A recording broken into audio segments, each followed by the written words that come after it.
The other big contract on the roster is, of course, Bradley Beal, who has a little over $200 million left on his deal, including a no trade clause. If the Wizards do shift to a rebuild and look to trade Beal, and he is open to it, do you have any sense of how the league views his contract, especially in the light of the new CBA?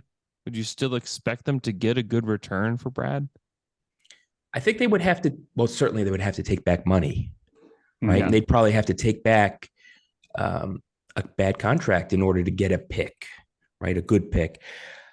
The reality is that for all the um, belly aching about the way Bradley Beal's contract and the way he plays, which I think offensively is actually very unselfish in Washington among fans because he is the symbol of this mediocrity that they've dealt with.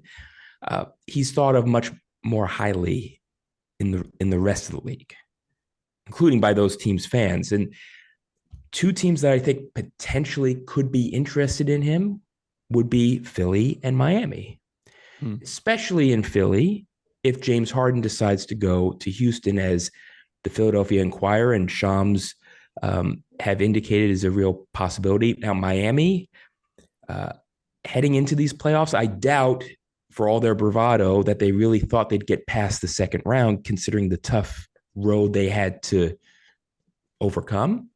But that seems like a natural fit for me to me because the rest of the Heat play defense, and he adds a kind of a dynamism that the rest of the team doesn't quite have. I think he'd be a really good fit there.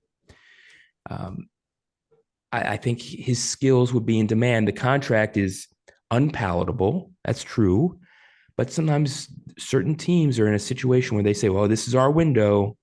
We better go maximize it now. Philly and Miami could be those teams, maybe even the Lakers.